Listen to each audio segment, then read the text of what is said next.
There. Yeah. Thank you. Thank And you. those of you who go to Khao Lak, Thank you. you don't have to be afraid of ghosts. Because right now you're looking at one, a Kwai Lo. Is that me or you? You're not Kwai Lo. Getting there. We're all ghosts to be, right? Except you. But... No, okay. Okay, Ajahn Brahm, I'm gonna start off by asking you, please define wisdom. And what is the difference between wisdom and intelligence? I don't know. No. The difference between wisdom and intelligence. This is the first example. What is this? Does anyone know what this is? Orange juice. What else is it? What else? What else can you see? Describe this. Keep on describing it. What else is it? This is an exercise which I do to show the difference between intelligence and wisdom. The intelligence knows all the names of what this is. Orange juice, plastic, straw. But after a while, when you stop, or you either run out of all the names you have for this, then you may be able to see it, what it truly is. Beyond the words, that's where you find the wisdom. Who is the person you live with? The partner in your life? Do you know who they really are? If you think you know who they are, that's intelligence. But if you stop for a while and see something which you've never seen in your partner before, that's wisdom. Wisdom is knowing that you will never fully comprehend the person you live with. They will always show you new facets. You can never even understand yourself fully. You too will find different parts of yourself, strange and wonderful parts of yourself. That is wisdom. Intelligence is dead knowledge. Wisdom is alive, always seeing new things, always experiencing more interesting parts of you, the universe, and everything. Wisdom is open. Intelligence is closed. Which is one of the reasons, one of my sayings is never allow intelligence to stand in the way of truth. Some people are so intelligent, they can't see the truth, they're not wise. And there's the old story, one of my favorite stories, of the professor who went to the 5-star restaurant. On the Straits Times coming in from Kuala Lumpur, I saw that the top 20 restaurants in the world, and there's one restaurant here in Singapore, is one of the top 20 restaurants in the world. And I remember a professor here in Singapore, he booked into that restaurant one day. He booked into the restaurant. He had to make a reservation. It took 2 months before he could get a seat. It was such a popular restaurant. And when he went to the restaurant, he had to wear a very, very good suit. That's why I can't go to very good restaurants. I haven't got a suit. You only have a dress. That's right. You know that story. That's actually another story. Wait. Finish one at a time. Aww. Anyway, that was when I went to dinner with the Queen of Elizabeth. Queen Elizabeth. I had a state dinner with her. You're supposed to wear a tuxedo. Yeah, that was they have these beautiful cards, the invitation cards, all embossed and very beautiful. And it had the dress code. That was a big problem. There were 3 options. First was, again, the tuxedo. The black tie, they call it. And I asked, is that all you have to wear, a black tie and nothing else? I'm a monk. I don't know these things. Cheeky, said, no, you've got to wear a shirt and trousers. We don't have trousers in monastery, no shirts and no black ties, so I had to cross that one off. And the next option, number 2, military uniform. I'm a monk, I'm a Buddhist, I'm a pacifist, don't have military uniform. So there was only one choice left. And that was, yes, long dress. I qualify! So that's how I could go to have dinner with the Queen of England. But anyway, that's a long time ago. And the professor, he went to this restaurant. They checked his ID. Yes, you have a reservation tonight. So he went into the restaurant. He sat at this table, this beautiful red mahogany table with silverware, beautiful chandeliers, and a butler in tails and just perfectly set up, because you would expect in a very expensive restaurant, gave him this menu made of thick parchment, written in calligraphy. It belonged in the Singapore Museum of Art rather than the restaurant. It was so beautiful. And he said, thank you so much. He received the menu. And then he ate the menu, paid, and left. Because the professor did not know the difference between the menu and the food. That's the difference between intelligence and wisdom. Intelligence may satisfy you intellectually, but the wisdom, it feeds the heart and makes you peaceful and lets go of all of the problems in life. So here, we don't give you menus. We give you food for the heart. And because Singapore people, they love eating, therefore this is very popular, food for the heart. And because I'm so wise, I've had so much food for the heart, which is why I'm so fat. Ajahn Brahm, how do you develop wisdom? How you develop wisdom? First of all, stop thinking for a bit. Because all your thinking is old ideas. It's all coffins of old views which stop you being wise. So first of all, be still. Let go of all that thinking. And then you can see what this is once you stop thinking about it. So this is how we become wise. Just what they used to say is to think outside the box.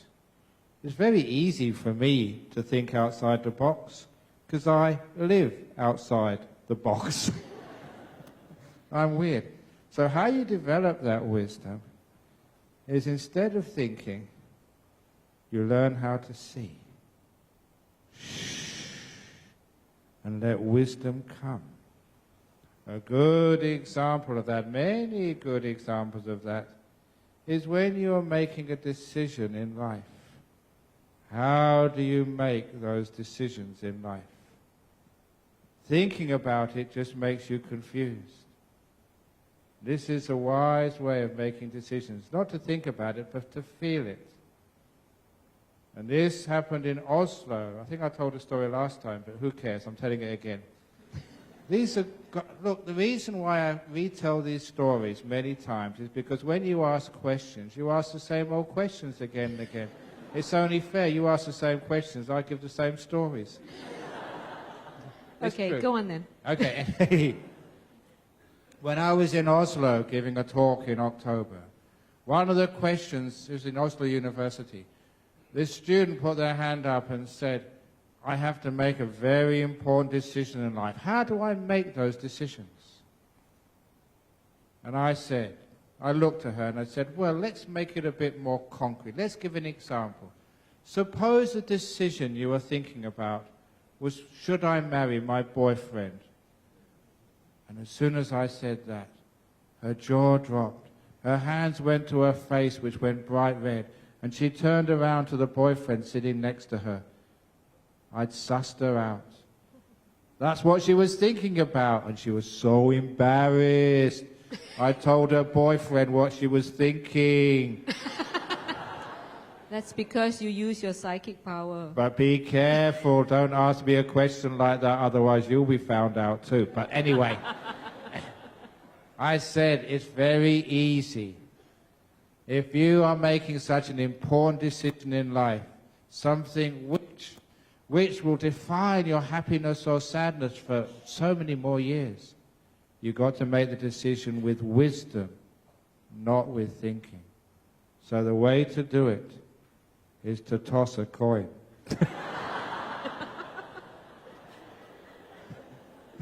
But it's not tossing a coin the way you think. You toss the coin. Heads, I marry him. Tails, I don't. And it comes up heads. Heads, I marry him.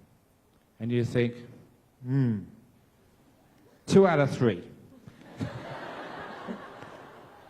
That means you don't want to marry him. So tossing a coin is not to make the decision for you, but to find out what you really want to do. It comes up tails. No, I won't marry him. Yeah. And that shows you what you're really feeling inside. So this tossing a coin method is not to make the decision for you, but to discover what you really want to do. That is wisdom.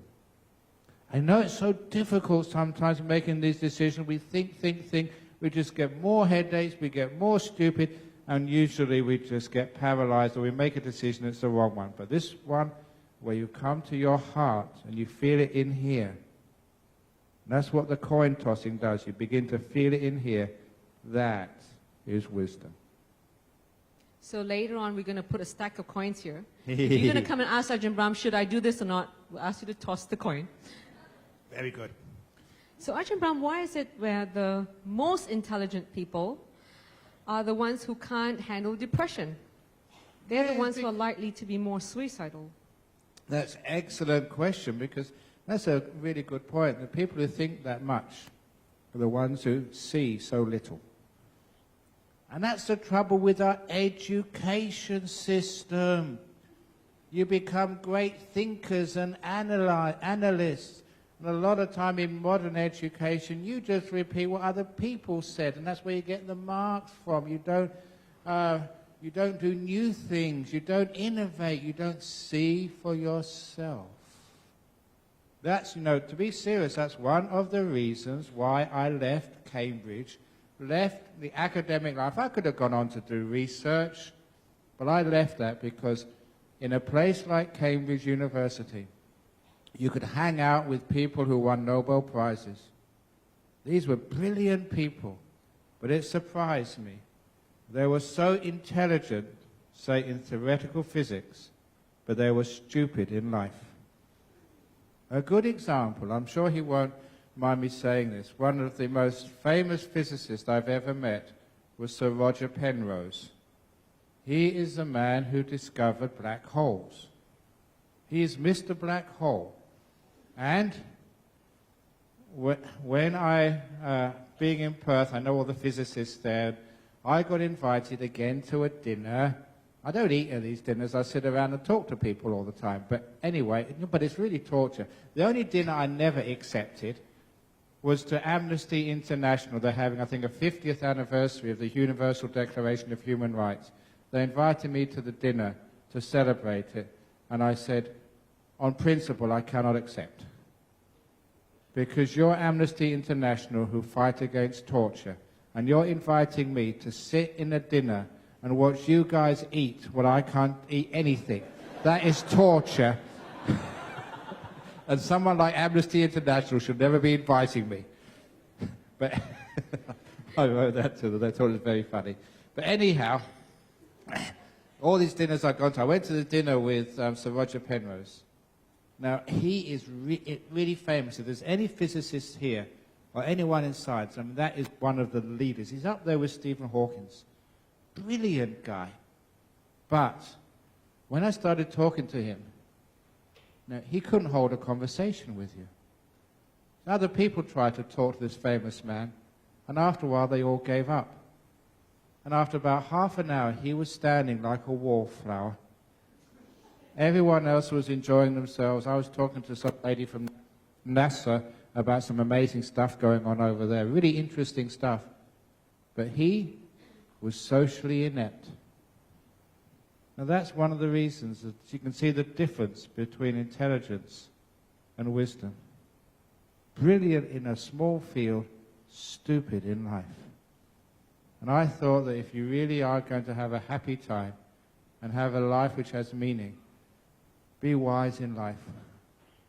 In your sort of part of life, whether it's in business or whether it's in physics or whether it's in engineering, you don't be intelligent enough to make a living. But what's really important is to be wise in life. Ajahn Brahm, if you're very intelligent and you score straight A's all the time, and then you go into the workforce, and perhaps your career takes a negative turn, a lot of them can't handle it because they've never tasted failure. Oh, yeah. That's, again, a sign of lack of wisdom. So what actually is wisdom? Is seeing things in an innovative way. So, a long time ago, at some conference I went to, someone said there's no such thing as failure. There's what we call forward failing. And just putting that one word forward in front of the word failure gave it a positive spin. What it meant is that yes, you fail, but you learn and you grow and you develop, which means that the act of losing your job or losing the contract or failing the exam means that you learn. It's the opportunity. And it's because of that I gave a series of talks in Indonesia, and the main focus of that talk was the simile of 70%. When I was a school teacher, I had to set an examination in mathematics. I'd never set a school exam before, so I had to ask advice from, the senior teachers. How do you set exams? And they said, if you set the exam at a difficulty level which is too high, and your students get an average mark of 30 or 40%, then they will think they can't do maths. They will lose their motivation. They will think they're useless. That will be a bad exam. And if you set an examination which is too easy, they'll get 95 or 100%. It's not testing them. You don't learn anything from that. But if you set the examination so the average score is about 70%, the children will be motivated. Yes, they can do this, but me as their teacher, I'll be able to identify their weak points, the places where they made mistakes were the parts of maths which I would focus on in the next few lessons, so they would grow. And I realized from that simile, that is what life is all about. If you always make 100%, you get straight A's, you're beautiful, you're powerful, you're rich, and you always can get the right boyfriend or girlfriend, and you get a nice career, and everything goes well for you. What a waste of a life that is. You learn nothing.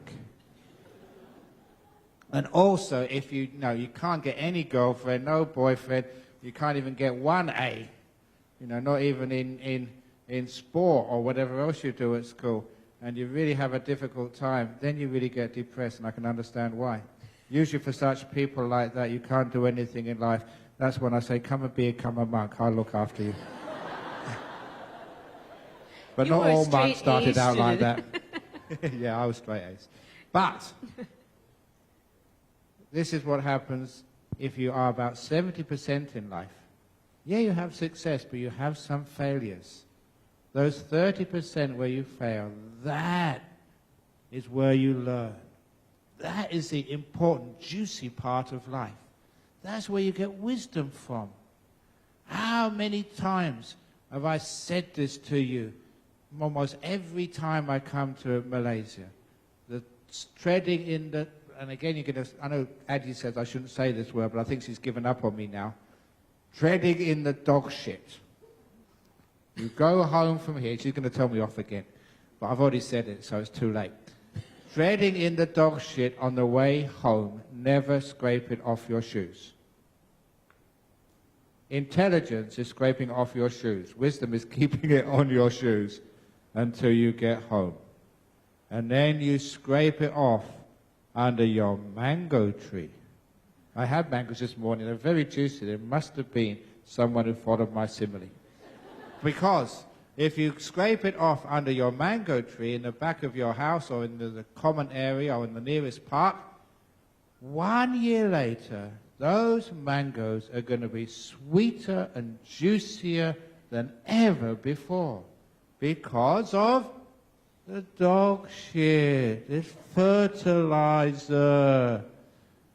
The problem with people is that when they eat those mangoes, they forget what they're really eating. It's dog shit, but it's transformed.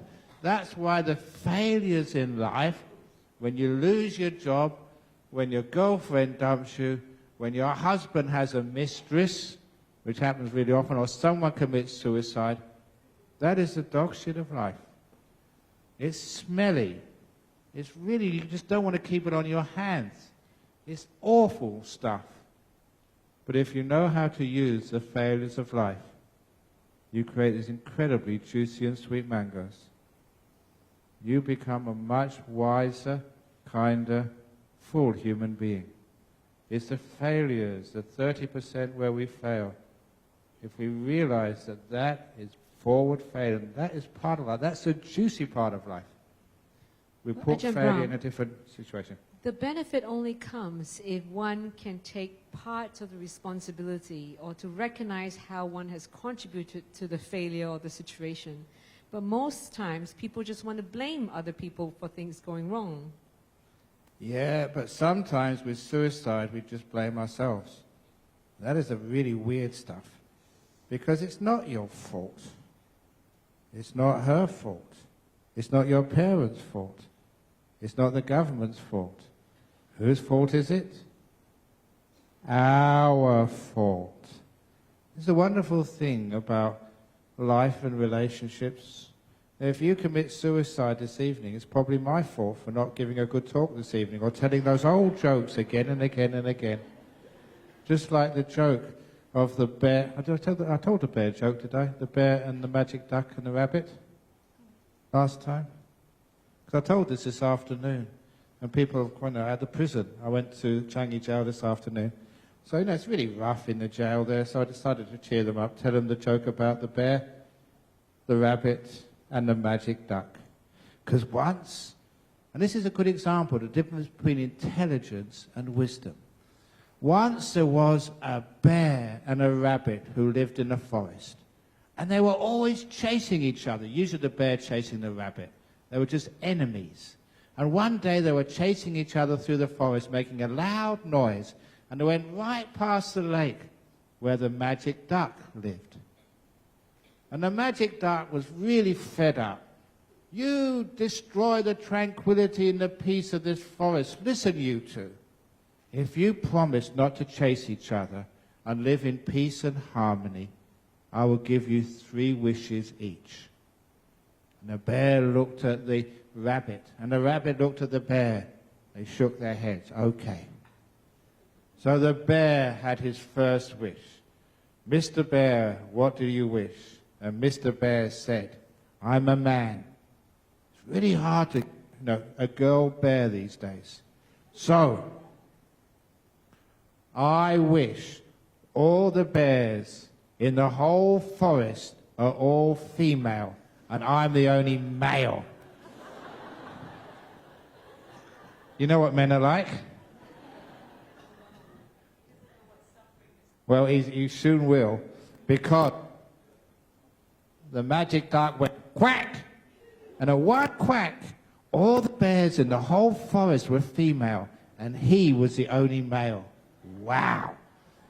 Then they asked the rabbit for his first wish, and the rabbit said, I want a motorcycle crash helmet. And the duck said, what? And the rabbit said, look, you said I could have a wish. Stop questioning me, just give it. Okay, quack. And a big crash helmet appeared on the head of the rabbit. And then Mr. Bear had his second wish. And Mr. Bear said, I've just been thinking, all the other bears in the country will soon hear that in this forest there are only females. And they'll all come here and spoil my fun. So my second wish is all the bears in all the country are female, and I'm the only male bear in the whole nation. Quack! All the bears turned to females except him. He was very happy bear. And then they asked the rabbit for his second wish. And the rabbit said, for my second wish, I would like a Harley Davidson 1000cc motorbike to go with my crash helmet. Quack! And this beautiful, gleaming, sleek Harley appeared. Do you like motorbikes? I used to like motorbikes as a kid. Wow! And the rabbit jumped on top of the motorbike with his crash helmet, started to rev it up. Vroom, vroom, vroom! And then they asked Mr. Bear for his third and last wish. And Mr. Bear said, look, I should have said this to begin with. When all the bears overseas, here there are only female bears here. They too will migrate.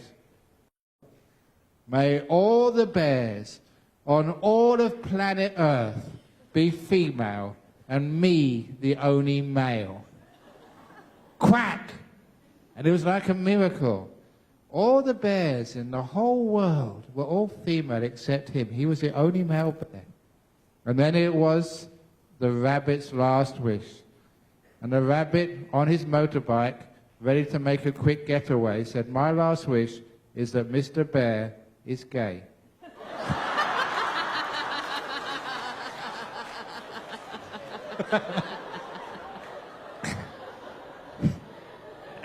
So what's the moral of the story? Now that's wisdom. That stupid bear. That's true, if all you think about is the female. Yeah. So, Ajahn Brahm, you had Sorry. straight A's and graduated from Cambridge University, which is one of the top universities in the world. Yep. And then you went to Thailand to learn about wisdom from a monk who had little or no education. Grade 4. Grade That's all 4 he had. education. And this is true, that it was a shock and a surprise that I had this great education and this man had only grade 4, and he was so much wiser than I was. I couldn't believe it. In life, he knew what was going on and knew how to be peaceful and make incredible decisions. Well, this is one thing, one story which was super normal, but in his wisdom. It was a story when one day these headmen from the village came to the monastery, and they said there was a woman in that village who'd been possessed by a demon. And they'd been struggling with it all night, and they were going to bring this girl to Ajahn Chah so Ajahn Chah could exorcise this demon. I don't know if you've ever seen real possessions, but they are frightening. And now when we heard this, Ajahn Chah, this great master, he ordered 2 novice monks, one to dig a hole, the other one to boil water. Now that was one of the amazing things about this monk. I mean, he really did act out of the box. I had no idea at all what he was up to. And then we started hearing the screams of this woman as she was being dragged into this monastery. And she was swearing profanities, the most vulgar of words, in one of the most holy monasteries. In northeast Thailand, you just don't do that. But this lady really was crazy. And when they dragged her in to where Ajahn Chah was sitting, she was foaming at the mouth. Her eyes were crazy. And there's about 3 or 4 really strong farmers, incredibly strong, were hardly able to restrain her. When someone is that mad, they got incredible power. And all Ajahn Chah said, dig the hole deeper. We need more hot water, quick. And we didn't know what Ajahn Chah was doing, but these poor novices were digging like they were going to die. And this woman was lunging at him, trying to get at him, spitting at him. She really was mad. And then Ajahn Chah said, we need more hot water, boiling water. We need to dig a bigger hole. This is a really fierce and dangerous demon in this woman. The only way to get this demon out is to bury her in this hole, pour boiling water all over her, and then bury her. That's the only thing we can do. Now, Ajahn Chah, he was so idiosyncratic, so exceptional, that even I thought he might do that.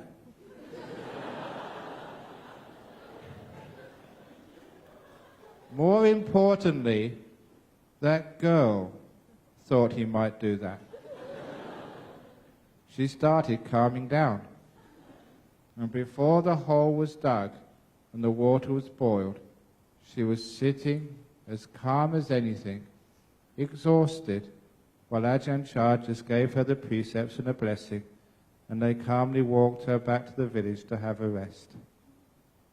That was just so brilliant. The emotional intelligence, which is really what we might call wisdom, he saw that there's something called self-preservation. If you're really crazy and mad, and you really, part of your brain or part of you thinks, oh my God, if I don't get my act together pretty quickly, this guy's going to pour boiling water over me and bury me alive, you get your act together pretty quick. Brilliant intelligence. And when I saw things like that, that's not what you learn in university. In fact, such things are banned in universities. But when you actually follow your wisdom in your heart, it always works. It's brilliant. You repeat that and it won't work. So don't repeat it, okay? No. So Ajahn Brahm, there are probably many married couples here. And I think one of the challenges of being married is to be happy, to stay contented being married. And there's always this chance that someone's going to stray. So how do two people who are going to commit their lives to each other for the next 40, 50, 60 years of their life and stay happy with each other? Have you seen couples like that? Couples have been together for 30, 40, 50 years and are happy. Few. But they exist. So what wisdom does is investigate what is their secret. Why have they got this wonderful relationship together? And there's many little tricks there. One of those tricks, and I know this because I've never been married, is just, again, the attitude towards one another. You may all know that there are two main types of Buddhism, the Hinayana and the Mahayana. The Hinayana is supposed to be my type of Buddhism, really Theravada, where you're just into it for your own enlightenment. That's what people say anyway. It's like selfish Buddhism. Mahayana is selfless Buddhism, where you sacrifice everything. You'll even give up your enlightenment for the sake of other beings. Of course, that's not true, but that's the myth. But I've noticed in a marriage, there's usually one partner is Hinayana, the other one is Mahayana. And it's usually the girl who's Mahayana. She sacrifices everything for the relationship. She is as stupid as the man who is Hinayana, who just wants what he can get out of the relationship. Now that's a generalization, that's not always the case, but it serves the purpose of what I'm going to talk about. If you're selfish, just seeing what you can get out of the relationship, your own fulfillment and satisfaction, that's not a relationship at all. It is selfish. It will die. And if you are the Mahayana partner, sacrificing yourself, giving in to the other person again and again and again, you too have no part in the relationship. You burn out. There's nothing for you left. And that is why the relationship ends. And I've said that because there's too many women in relationships take the Mahayana stand.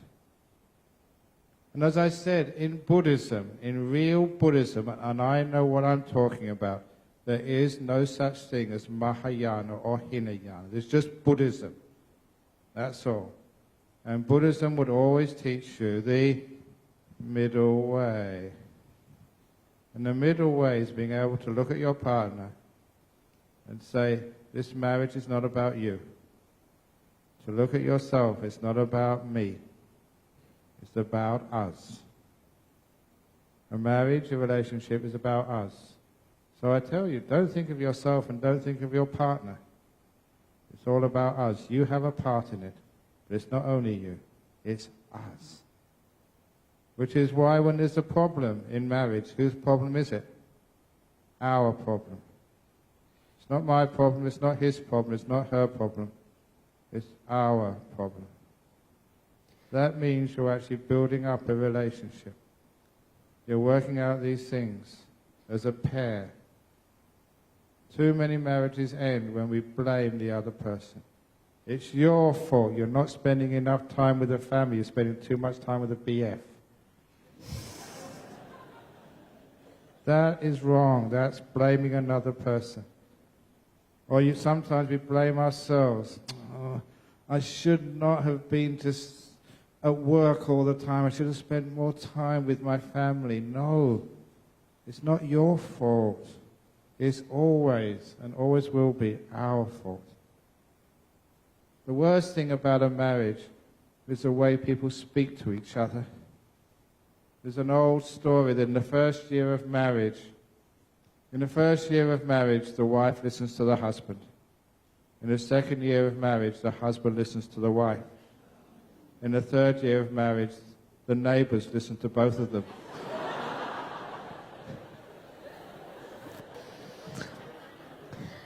Ajahn Brahm, what They happens argue. if one of them commits adultery or is inclined to commit adultery? How does one remain happy Now, that's in the an marriage? interesting question. Is it one of them commits adultery? Is it his fault? Or is it our fault? It's amazing if you think it's our fault. The two of you sit together and think, how did we get to this position? When there's blame, it's not a relationship anymore. Your fault, you fix it. When it's guilt, no relationship. I neglected him. I should have spent more time with him. I shouldn't have had more headaches when he asked for sex. Whatever it was, don't get angry and guilty at yourself. When it's a problem, it's our problem. It's amazing how you can find innovative ways of fixing it. When it's our problem, it means you're both investing in finding a solution. When it's our problem, it means there's still a marriage there and you want it to move forward. There is failure. One of you has just trodden the dog shit. You haven't dug it under the tree yet. You bring it back into the bedroom. Start digging in that shit. Get some more mangoes. And the amazing thing is, I've seen that and done that with families. There's one family in particular who I remember spending a lot of time with him. He started visiting the prostitutes. And she found out. She wanted to totally divorce him. But I'd known them for too long. Talked to them again and again and again. Realized that there was a common problem. It wasn't just his problem. It was her problem. It was our problem. Finding a solution. And they're such a happy couple now. Out of gratitude, they come and feed me every week. So I won out of that one too. It can be done, but the attitude is the main thing. And that is where wisdom comes. Stop blaming yourself or blaming others. That's not wisdom. That might be intelligence. It's his fault. You know, I trusted him and he went out to some China girl or went out with the secretary in his office. You may think that's intelligence, but you find it doesn't solve the problem. Wisdom, you know it's wisdom because it leads to peace and happiness, harmony. It solves problems. That's the sign. That is wise. And that's actually what the Buddha said to Mahapajapati Gautami. You can tell it's the Dharma, it's wisdom, if it solves the problem, it leads to peace, harmony, and freedom. Ajahn Brahm, what do you say about having arguments? Because a lot of times before you get to that stage, there's been a lot of exchange of hurtful words and unpleasant actions taken. Arguments are great. I love arguments, especially if we could argue some more. It makes it really interesting when there's an argument on stage. It's exciting. But no. Arguments, I remember growing up with my parents and they would argue. I mentioned, I think yesterday, they grew up in a very small apartment. So small that we couldn't get away from each other. And my brother and I, we argued a lot and fought. But what I saw from my parents, yeah, they argued, but then it was only 1 hour or 2 hours afterwards. And one of them, either my father, usually, or my mother, would kiss and make up in front of my brother and I. And So you and your brother kissed and make up every time? Yeah, we did eventually. I mean, you saw us at my 60th birthday party. Yeah. We've got a beautiful relationship there. Love each other to bits. Would always do anything for each other. And the amazing thing was that what I learned from that, it's all right to argue. You know, we're human beings. We won't see eye to eye all the time. We will argue. But the wonderful thing was that we knew how to not hold it for too long and to make up as quickly as possible. And it didn't matter who was right and who was wrong. There was never any sort of, I'm sorry, I was wrong. Or, yeah, you were wrong. There was never anything like that with my mother and father. They'd argued, and basically they said, oh, forget the argument. And they just hugged and kissed. And what I learned as a child, it was that arguments are okay. They're part of life. There's nothing wrong. Don't feel guilty about arguing. But the beauty of settling that just by making up, kiss, a hug, smile, whatever it is, and moving on and not holding it for day after day, week after week, year after year. It's called letting go, compassion. That's why we have love and compassion. If we didn't make mistakes, there wouldn't be the need for love and compassion and forgiveness. So there is those problems. Make up, for goodness sake. And if you've got a partner sitting next to you, you've had an argument today, and you just don't want to talk to him, or you're really upset at her, for goodness sake, this evening, promise me you'll give them a hug and say, look, let's forget this. Make up. Put it behind you. And go out for some really expensive dinner. I don't care what.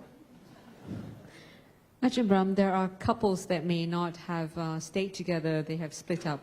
So what's your advice to them if they have children? Because often children get caught between two adults that are vengeful or still remain very angry, blaming each other. Yeah, I mean, those are intelligent men and women rather than wise ones. It doesn't help anyone when you carry anger. When you want to hurt the other person, you only succeed in hurting yourself. That's all. This was something which I told some young people in Kuala Lumpur a couple of days ago. And I grounded this in basic Buddhism. There was once an emperor, Ashoka, the emperor of India, about 2,300 years ago, one of the first royal Buddhists who really pushed Buddhism forward. And he left in his empire in India these rock pillar edicts where he carved in stone messages for the people of his empire. And one of the most famous of those rock edicts was for religious harmony. It would be wonderful even in Singapore.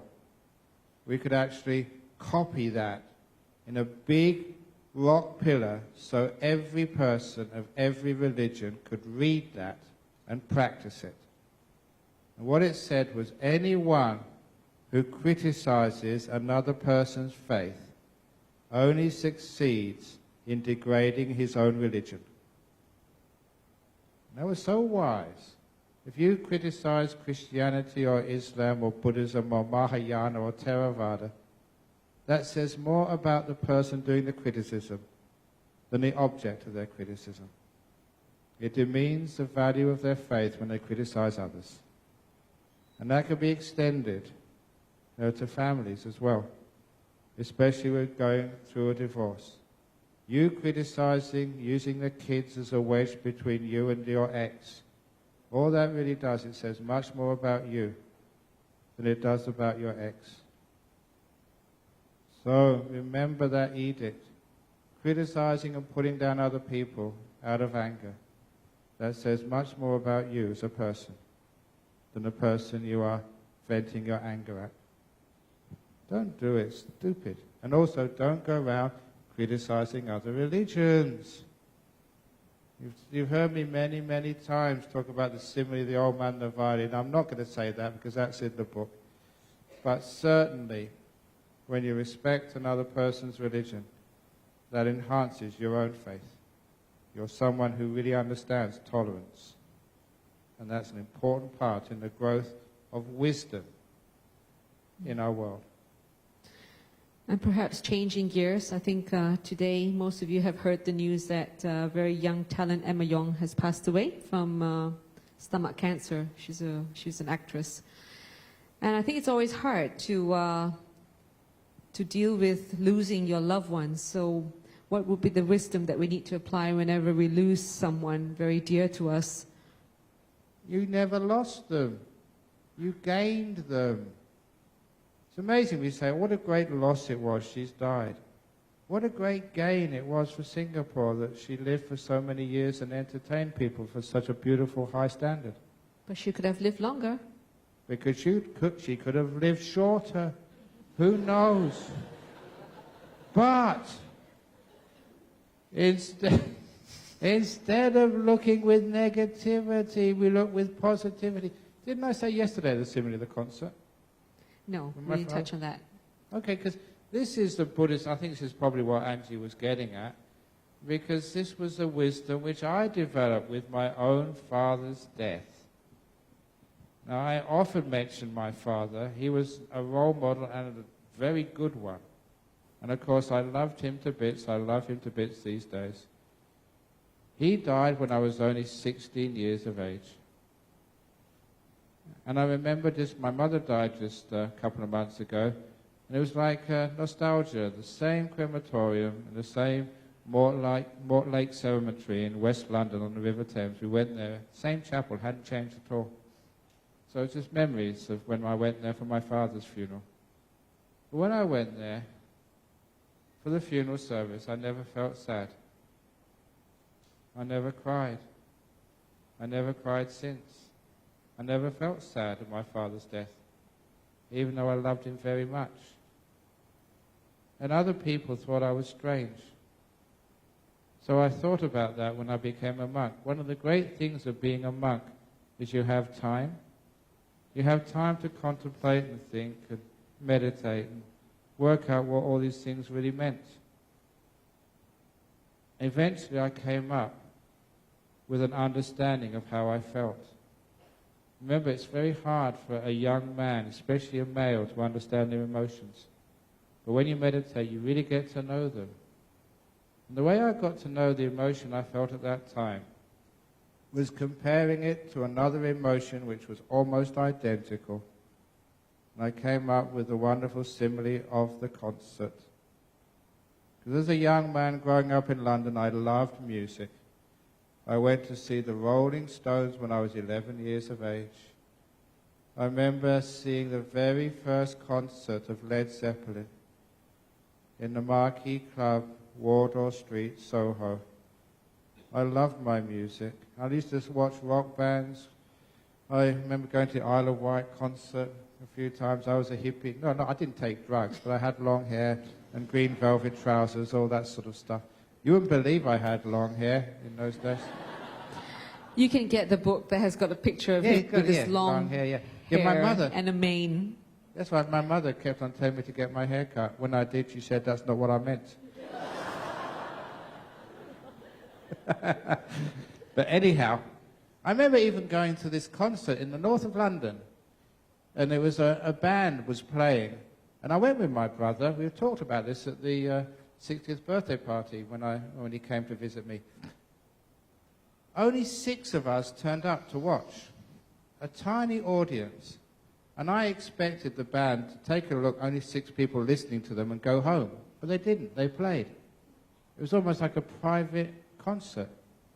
You know who the lead singer was? Rod Stewart. Private concert with Rod. Now, those are the sorts of memories I had of that time. But I also remember that at the end of the concert, everybody would, stand up, clap, and shout for more. Actually, you don't do that at the end of my talks, do you? I'm miffed. No, anyhow, we always used to do that. Stand up, clap, shout for more. And the band would play the encore for another 5 minutes. And when the encore was finished, that's when I had to go out and leave. And the band would go home. And I knew that the chances of listening to that music again was 0. It was finished. The concert was over. And I also remember London. In the evening after the concert, she'd always go out into the cold, dark, gloomy London night. And I always remember it as raining. Not real rain, the rain called drizzle. If you want to get depressed, go to London and go out in the drizzle. It can't even rain properly.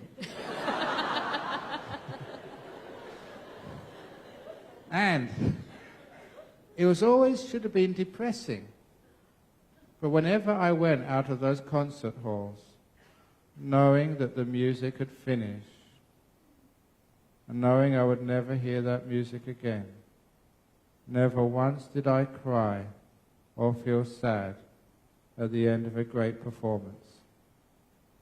And I recognized that was precisely, exactly how I felt when I walked out of the chapel after my father's body was committed to be cremated. I walked out knowing I would never see or feel or talk to that man again. The concert was over, but what a wonderful performance that had been. I felt joy, inspiration, gratitude. Thank you so much for those 16 years. The same feeling when you've just been to a great concert. You feel uplifted and so happy. That's the way you should look at a death of someone you love so much. Thank you, Dad, for all those 16 years. I will never, ever forget that performance, and I haven't. Ajahn Brahm, could it have been also that you were a good son? Because in Asia, we are very indoctrinated to be filial. And a lot of times when our parents pass away, we are filled with guilt because perhaps we haven't done as much as we could have to return the gratitude of their kindness. I was born in England. I couldn't even spell filial.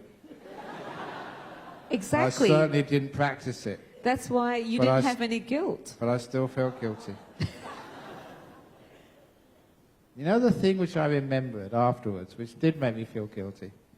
My father used to love playing Frank Sinatra. That was his favorite performer. I loved Jimi Hendrix. Sometimes I would play my Jimi Hendrix while he was listening to his Frank Sinatra. Jimi Hendrix is much louder. I won. And that was the sort of silly things you remember when somebody's dead. Why did I do that?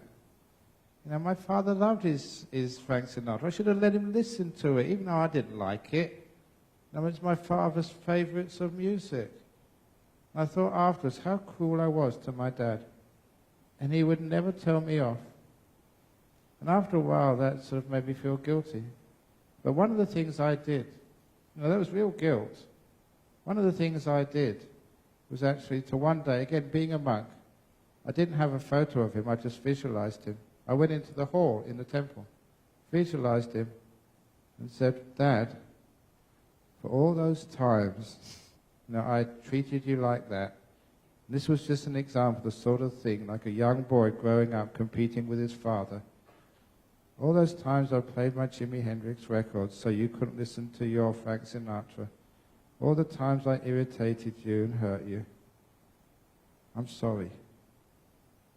Please forgive me. I was a kid growing up, and I love you to bits. I always will.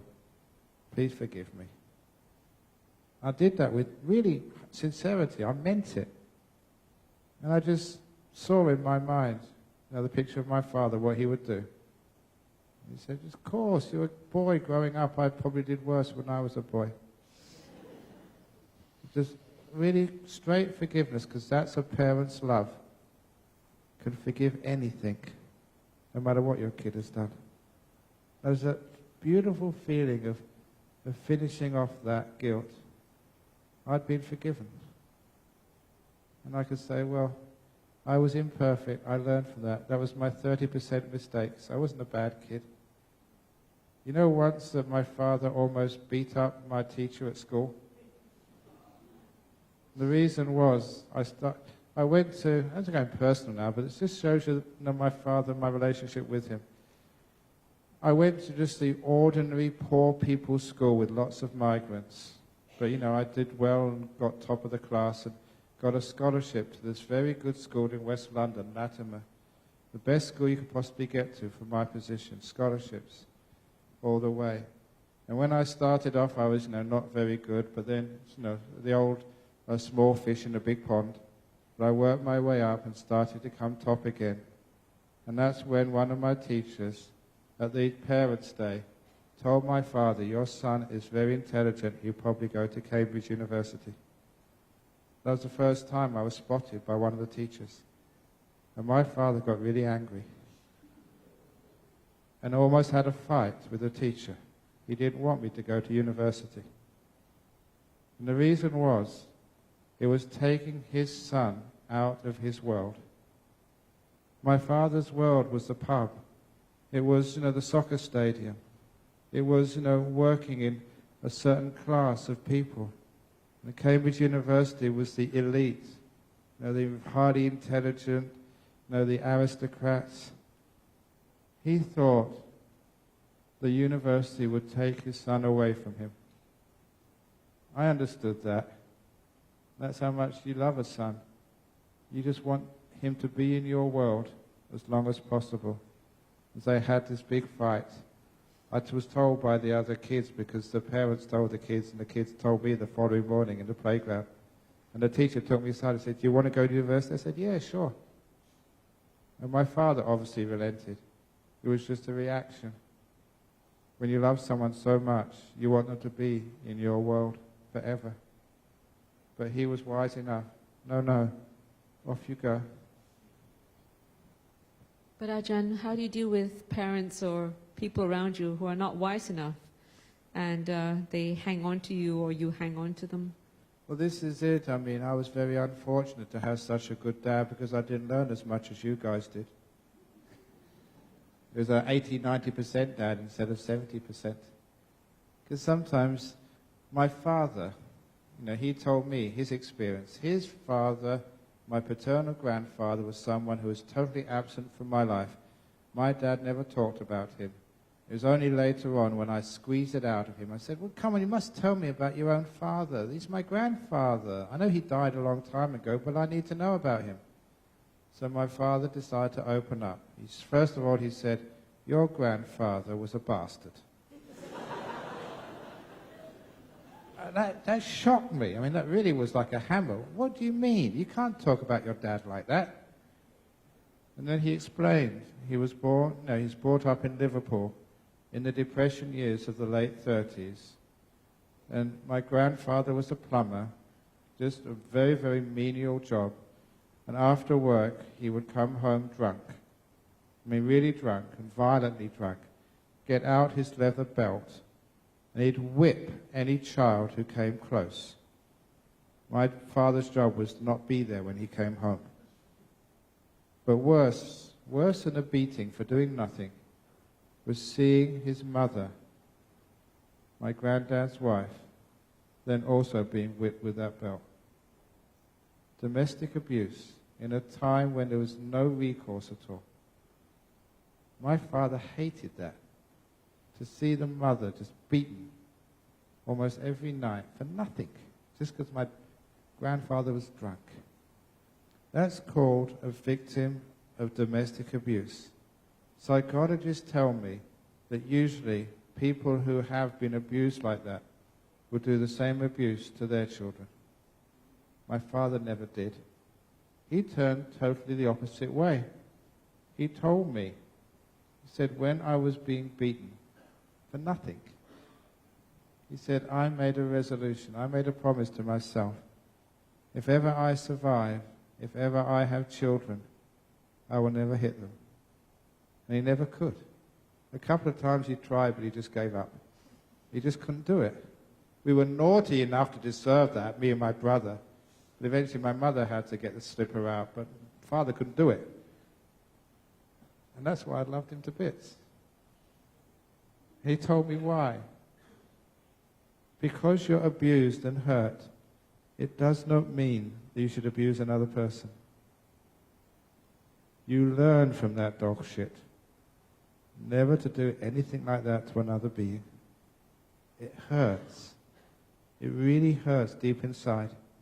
It's not the welts. That's not what hurts so much. It's why they were given to him. It's not the emotion. It's not the physical pain. It's the emotional pain which hurts the most. And that's what happened to him. So he became this wonderful, kind, gentle person because he was a victim of abuse. So if your partner has abused you, has gone off and had an affair with someone else, that's not an excuse for you to lower yourself to the same level and get angry or even violent. It's no excuse at all. Ajahn Brahm, Okay. in dealing with attachment, I think we all know that that's the cause of much of our pain or our suffering. But what if we're attached to our own life? I mean, we find out that we're ill or we have cancer. We're not like Venerable Dhammananda who can laugh when being told that, oh, you've been diagnosed with cancer. Because many people are still fearful of death. So how does one deal with illnesses, especially if they're terminal? Yeah. Someone once defined life. Life is a sexually transmitted terminal disease. Think about that. That's so accurate. Sexually transmitted, terminal. That's called life. So straight away we know that we are terminal. You just put it off for a while when you get healthy again. But when you are sick, there's two parts to the sickness. There's the physical pain and the physical discomfort. That is bearable. It's not that hard. But the worst part of it is the emotional turmoil. And the first part of sickness, which is the emotional problem, is guilt and denial. It's as if that sickness is stigmatized. In Singapore society, there's a lot of stigmatization to people who are mentally disabled, who have schizophrenia, who have some other deformity. They're stigmatized if they don't pass their examinations and go to university. That stigmatization of society also goes to illness. It's as if it's wrong to be ill. I realized this when one day I was feeling very sick. And I went to the doctors. I was in the waiting room to see the doctor. And a friend who I would teach meditation to came into the same surgery, took one look at me and said, I never expected to see you in here. And I thought, my goodness, I was so embarrassed. It was like I was in a brothel or a pub or something. What do you mean? Aunt Monks allowed, he said, look, you eat healthy food, you meditate, you're supposed to be healthy. And I thought, no, can't I get sick too? And I realized just how easy to feel guilty about being sick. You didn't look after your health. You didn't exercise enough. You didn't eat the right food. It's your fault. And because of guilt and fear of sickness, emotional problems, that's one reason why people don't go to see the doctor soon enough. You girls, sometimes you know there's a lump in your breast. And you're so afraid you don't go quick enough. There's nothing wrong with having breast cancer. The quicker you get there, the better. Cancer's a word, not a sentence, as they say. In other words, you don't die. Most people survive. Just get it done quickly, as soon as possible. And to help that, I tell people in Australia, in Perth, this is very common now. So any doctor who hears this, say, oh, we go again. That's one of Ajahn Brahm's disciples. When you go to see the doctor and there's something ill with you, you've got some sickness, please tell your doctor, doctor, there is something right with me. I'm sick again. Please don't say there's something wrong with me. There's nothing wrong with being sick. It's part of life. So when you go see the doctor in this hospital, if you're a real Buddhist, if you've got wisdom rather than intelligence, you go see the doctor. Doctor, there's something right with me again. I'm sick. Because that takes away a lot of the guilt and the fear. Takes away the first level of emotional problems with the sickness. And of course the next thing is the fear. When the doctor says, that's cancer. I'm going to die. Ah. Or if they say it's terminal. Oh my God. What's the next question when you say, the doctor says it's terminal? You also ask how long, yeah? Just like that guy who was told he had terminal cancer, he said, how long? The doctor replied, 10.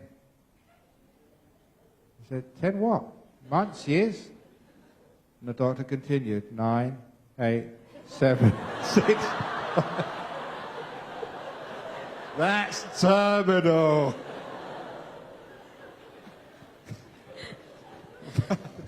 Ajahn Brahm, how do you overcome the fear of death? I mean, really, if you're going to die soon, right? So how do you overcome the fear? The fear of death.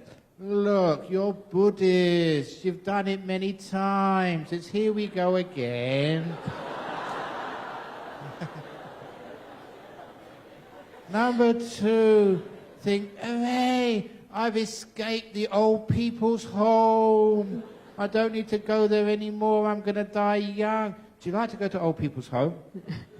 Is that but what if you you didn't do a lot of good deeds and you haven't been a good person? It's dying is even more frightful.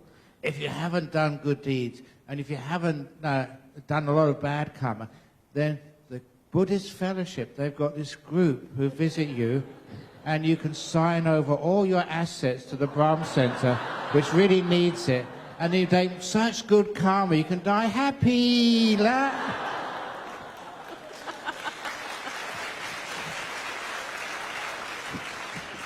I get in trouble for that again. But Your anyhow, last chance of getting elevation. That's right. In your reincarnation. Well, that's what people do sometimes in countries like Singapore. A little bribery here or there. Come on, please, you can get me a free ticket up to heaven.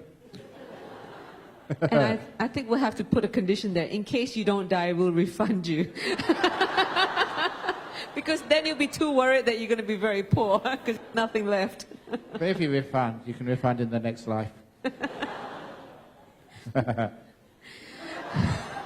That's what I say. With Look, credit. it's a guarantee. If you give a big donation to the Buddhist fellowship, I guarantee you'll have a wonderful good karma. You have a very happy rebirth. And if I'm wrong, you can always come back in your next life and claim your money back. Money back guarantee.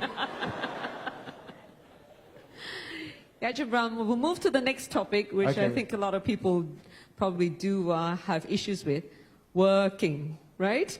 Working, what's We're that? all working. Now, most people get a new job and they get really excited. Oh, I got a new job, I got a promotion, or I got a new career, and that lasts maybe a few months. And then they start complaining about the colleagues, they complain about the hours, they complain about the boss, they complain about the demands of the new job. It's like, over and over again. I see it all the time. People get really excited. And then I can just see it coming. They're going to come and complain a few months later. Look, stop complaining.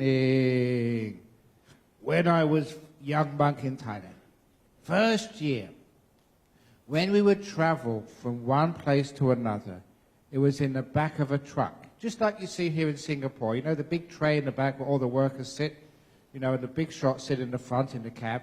There's a very smaller tray. And the roads in the northeast of Thailand were all dirt roads with big potholes in. And just like the cabs or the trucks here with the trays in the back, there's always like a metal framework over which they've stretched a canvas, you know, to protect you from rain. So I had to sit in the back. And whenever that truck hit a pothole, the truck went down, I went up, and I smashed my head on those metal bars. Why, they really hurt. And it was okay for people like you. You've got padding. And we're shorter. And you're shorter, yeah. So I hurt my head first. I was bald with no protection, and that really hurt. So I was English. If you see an English person or any Westerner hit their head and it hurts, what do? They swear. Swear, yeah. You were married to one, so you should know. So they swear. So I sweared. But every now and again, the pothole was so deep that even the Thai monks hit their head too. You know what they did? They laughed. I couldn't believe it. How can you... They must have hit their head and it must have hurt as much as it hurt me. How can you laugh when it hurts so much? So I decided, being trained as a scientist, to start a few hypotheses. How come you can laugh when it hurts so much? My first theory was those Thai monks had hit their heads so many times before they were all brain damaged. How else would you laugh unless you're mad? But then I knew those monks, they weren't brain damaged. So I thought, how can you laugh? So I decided to do an experiment, a good scientific experiment. I resolved the next time I hit my head, which actually was only a few seconds later, I would laugh instead of swear. Sooner or later, yes, bang! And it's weird. I discovered a great secret. If you laugh when you hit your head, it hurts much less. It does. It doesn't hurt so much.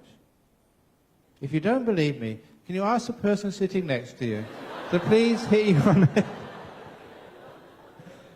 But laugh and it doesn't hurt. Swear when it does. I'm So sure the with meaning whatever of the- hurt they came with tonight, it's all disappeared, right? Because Yeah, you've been laughing all a lot. evening. Yeah. So laughter gets rid of the pain. Everybody knows that. Doctors know that. It releases endorphins in the bloodstream. It's immune sort of enhancers.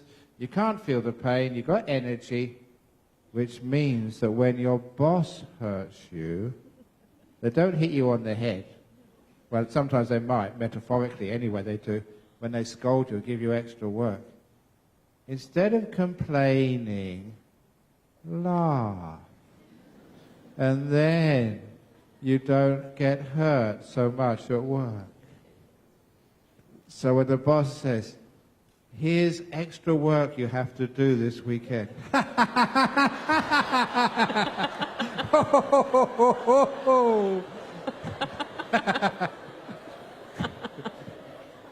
think he'll probably But it take the won't hurt work so back. much.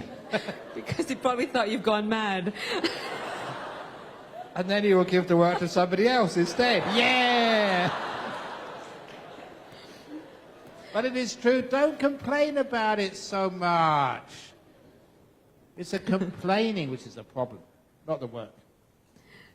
But seriously, I did have a boss one time who used to lose his temper. And we used to talk about him all the time because we always said, well, who did he lose his temper with today? And I decided that before I walked into his office each time, if he ever shouted at me, I would just stand up calmly and walk out. And that's what I did. He started shouting, and I said, "Excuse me, when you've calmed down, I'll come back." And I'll just walk out. And I only did it once, and he never ever scolded me again. He scolded everyone else because they would stand there and let him scold them. But because he knew I'll just walk away, so he never used me anymore as his victim. So it works. Another time, he was shouting at this guy, and because he was so red and he looked so ridiculous, the guy couldn't stop smiling and started to laugh. That's my method. That's right. And then he stopped scolding. So there you go, you got a couple of tricks now. So Ajahn Brahm, what happens when you get discontented at work? I mean, you feel that, oh, you're not getting anywhere now with your career. You feel that you're not getting any more pay rise. There you go, you want to find another job because you want looking for new challenges. Is that discontentment good because it's about making progress in your job or your career and earn more money, or is that just another foolish thing? Well, it always depends, but in my career, sometimes I think I'm not making any more money, I'm stuck. No more prospects. I look at my prospects for work and they're miserable. I have to keep talking like this until I'm in my box. No retirement for me. I've got no money stashed away anywhere where I can just sit and relax and don't talk anymore. So sometimes I think, can I change my job? And so I'm too old, no one want me now. So instead I think, oh, I appreciate having a job. I appreciate being fed. I appreciate the money I have. But sometimes I just feel, oh, gratitude, this is good enough for me. You don't have any money. Yeah, that's why it's good enough. How much more do you want? A very wise saying which you can think about again and again, and it gives you the secret of happiness. And why people don't have happiness. When you want something more, you can't enjoy what you already have. Brilliant saying. When you want something more, you can't enjoy what you already have. That's almost the Four Noble Truths of the Buddha in a nutshell. How much more do you need? When you keep wanting more, you just don't enjoy your life. At least on the weekend or when you finish work, enjoy what you have. You deserve it, you worked hard for it. When you go to work the following morning, okay, then you can want more. But don't always want. It means you can't enjoy your beautiful wife, your lovely husband. You can't enjoy your nice house or apartment. You can't enjoy your kids or your dog or your parrot, whatever you've got. You can't enjoy life. When you want something more, you just don't appreciate what you have. You just can't see what you have. Well, a lot of times people can't because they often see the faults in other people. And not only that, you want to change other people. Because if only he's kinder, if only he's more peaceful, if only he's more generous and stuff like that. So you don't change other people, you change yourself. Would it be wonderful if your partner heard that? Well, a lot of times people leave the hall and then something happens. Says, didn't you hear that, what Ajahn Brahm said? Yeah, so that's why we record it, so you can give it to your partner and play it to him when he's asleep. It's subliminal. You know, you put some, when he's fast asleep, you know, put the headphones on him so it goes in subliminal. I've got to be kind, I've got to be forgive. I've got to be content with my wife, she's a good wife. I've got to be content with my husband. A lot of times it's that contentment. And this is, again, I like sometimes getting serious. Sometimes I look at you guys, I've known a lot of you for a long time. You're far from perfect. I know all of your faults. That makes you so lovable. That's because you only see us once in a while. Now I can see deep inside of you guys. I have my powers. No, but you don't have to put up with us every day, unlike people we live with, right? You don't put up with people you live with all the time. You go to work, you go to the toilet. But no, it's even the people I live with in monastery over in Serpentine. even the people you see every day, and I've known many of you for a long time. And there's something which you see the beautiful part in those people. This afternoon I spent a couple of hours in Changi, in Section A. That's the hardcore prisoners. Such beautiful beings, those prisoners. One of those who murdered his mum, another one who stole, I don't know how many millions. Such beautiful people. This is something which I developed to be able to see a person and see their goodness, their beauty, just how wonderful they are. And I started doing this with, again, people in jail in Australia. When I went to see them, they said, oh, he's a murderer. That guy, he's raped kids. And I looked at him, I couldn't see a rapist. I couldn't see a murderer. All I could see is a person who'd murdered. I could see a person who'd raped someone. But I saw a much bigger picture. The other part which I saw was a very beautiful guy or woman who made a huge mistake. When I saw the other part of them, I could respect them and love them. When I respected and loved them, it was strange. There was a person visiting their prison who treated them like an old friend, not treated them like a criminal. And that was such a surprise to many of these prisoners. They talked about this afterwards. They started to see the same in themselves. What I saw, they saw. They weren't a murderer. They weren't a rapist. They weren't thieves. They were people who'd stolen. There was a bigger part to them. When they saw the other part to them, they could respect themselves. They had self-esteem. And once they could see that, the path to rehabilitation and freedom was there for them. And they never went back to jail after they went to my classes. And I see the same in you. You're not perfect human beings. You've got all your faults, the bad bricks in the wall. There's such beautiful parts in you. And that's all I see. And that's why, look, I'm not exaggerating. I love the whole lot of you. You're just Ajahn great Brahm, friends. but whenever we're with you, we're always in good behavior. That But is because I see the good behavior in you. I don't see the bad stuff. If you could do that with your partner, if you just look for the good stuff in your partner will always be on their best behavior. What you look for is what the person shows you. Ajahn, sometimes even in your monastery, you have monks who complain about each other because they have no choice now. They're living together. Yeah. They have to see each other all the time. So how do they cope with living with another person who often irritates them? Either the way they speak or their manner or the way they respond to certain things? We tell them that it's not the other monk who irritates you. You irritate that monk. It's the old story that when we complained to my master, Ajahn Chah, about the villagers making too much noise, he told us it's not the noise disturbs us, we disturb the noise. What he was saying is it's the nature of people to have an irritating part. It's the nature of dogs to bark. It's the nature of husbands to be like your husband. They are all the same, believe me. You haven't got a faulty model. They're all like that.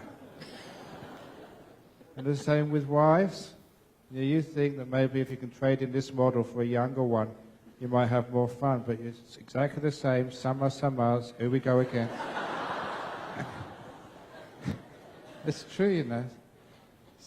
So after a while, we don't disturb the irritation of another person. That's who they are. We love them for who they are. So Ajahn Brahm, what is your last bit of advice for everyone before we end the session tonight?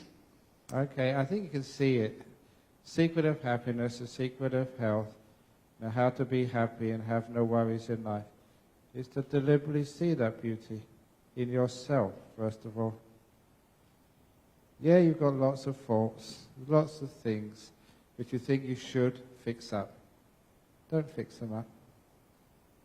You wouldn't be you if you fixed them up. You wouldn't be lovable anymore. Over in Western Australia where I live, we have these amazing sunsets over the Indian Ocean because our monastery faced west. We have the beautiful views. And the best sunsets, the really beautiful, gorgeous ones, are the ones when there's a few clouds on the horizon or a bit of dust. You need some imperfection to spread these amazing streams of gold and purple and fluorescent yellows over the horizon. Without those clouds or dust, you would never see a sunset. The imperfections make life beautiful. If you ever go into the forests, you'll never see one tree which is perfect unless it is a plantation done by the government. But in real forests, the trees are all over the place. They're imperfect. That is why it's so beautiful. Life, nature, it's always got these bumps and these scars and these so-called imperfections. That's why nature is beautiful. You, like the trees in the forest. You, like the sunset over the Indian Ocean. It's your faults, the clouds, the dust, the scars. That's what makes you so beautiful. If you can see what I can see, you'll be at peace with yourself. Happy. That's not intelligent. That's wisdom. Because wisdom, it makes you at peace. Not only are you able to live with yourself, with all of your faults, with all the things you've done wrong, you're not getting rid of them. You're saying thank you for them. Those are the clouds on the horizon which spread the beautiful colors of the setting sun. And if you can love yourself like that, as you are, without changing yourself, just change your attitude, then you know the secret of living with a partner. You love them for who they are, with all their faults, but you love yourself. Peace at last. Easy. Okay. Thank you very much, Ajahn Brahm. Let's put our hands together to thank Ajahn.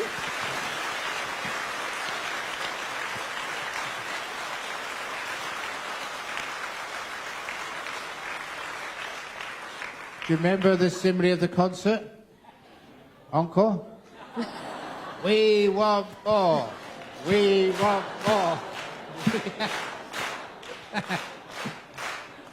That's good.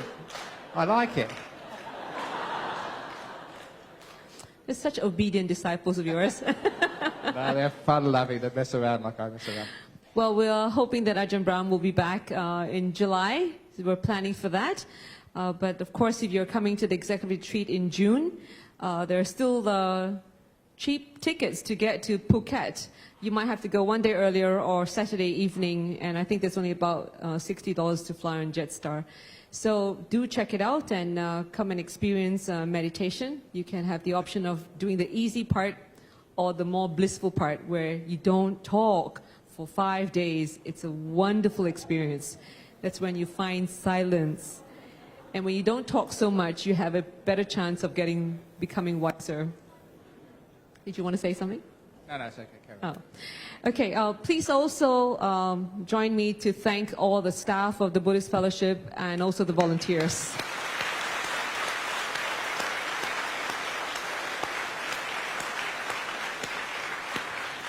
And also to thank our Rinse Hospital staff and especially the technician up there. Thank you.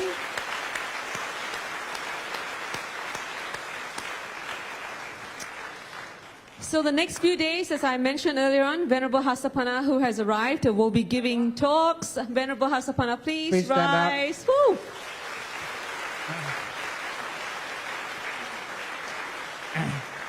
She's one of the products of my nun factory. I have 2 factories in Perth, one making monks, one making nuns. And Ajah's compassion extends beyond just building good monks, but also developing good nuns. And that's why he's been supporting the setting up of the Dhammasara Nuns Monastery. In the Theravada tradition, there's very few of them. So he's dedicating all the donations that you may be giving to his monastery, to the Nuns Monastery. So do make a contribution when you go out. I think this is also an opportunity to make very good karma, to overcome our stinginess or selfishness. It's indeed an act of great merits.